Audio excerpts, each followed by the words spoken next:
Hey, this is Brian with Square Foot Gardening for the Red River Valley, and it's May, last day of April today. So just wanted to run down what we should be thinking about for the month of May.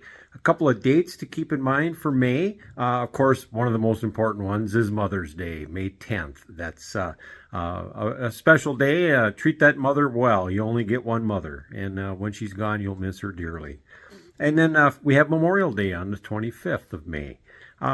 Looking at a couple of other things, we've got some pretty important frost dates and weather dates that we want to look at. Our last hard freeze, where we can be expecting temperatures of 28 degrees, that's going to occur somewhere around May 15th. We're going to have our last freeze. That's where we can look at the temperatures reaching 32 degrees on May 23rd. And then our last frost date for our Zone 4 gardens will be May 29th, where we can expect to see temperatures dip down into those lower 30s, right around 35, 36 degrees. And so keep that in mind. Right now, we are cool. It's the last day, it's April 30th right now.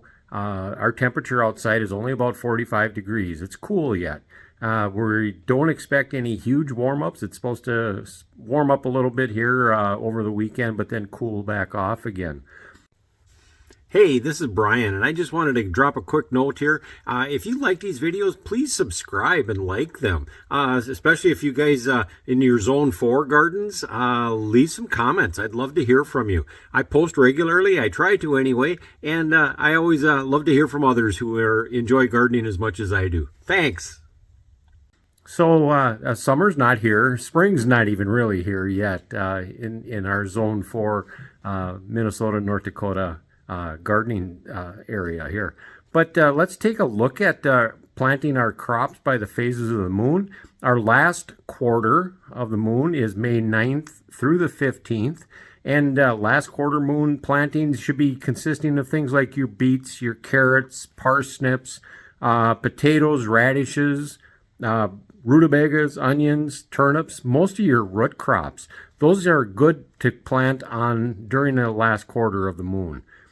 New moon, May 16th through the 22nd, kind of a calm time for plantings. We generally don't do many plantings during a new moon, but that's a great time to get your gardens dug up, dig up those flower beds, clear, cultivate, things like that.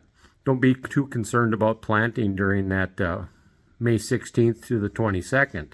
Our first quarter, the week of May 23rd through the 30th. There's where we plant a lot of our above ground stuff. If you're going to start a new bed of asparagus, that's a great time for that. Broccoli, cauliflower, Brussels sprouts, cabbages, celery, corn, our cucumbers, kohlrabi, leeks, lettuce, spinach, and then also our small grains, our barleys, our oats, and our wheat.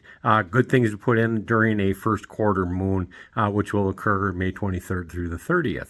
And then May 31st, the last day of May, is a full moon. And full moons are those 6 days of a moon phase. That full moon session is a good time to plant our beans, our muskmelons, our peas, peppers, pumpkins, squash, tomatoes, watermelon, those types of things. And by the end of May, garden should be in for the most part, and then we just sit back and wait for the weeds to grow, so we got something to do until we start getting into harvest season. And that's for a lot of our younger crops, our lettuces and our radishes, generally about 3 weeks, 4 weeks, and from the time we plant until the time we can start enjoying the bounties of the harvest that we are going to get out of our gardens. So hey, there's the month of May for us, and I'm looking forward to May. And don't forget, everybody, keep those fingers dirty.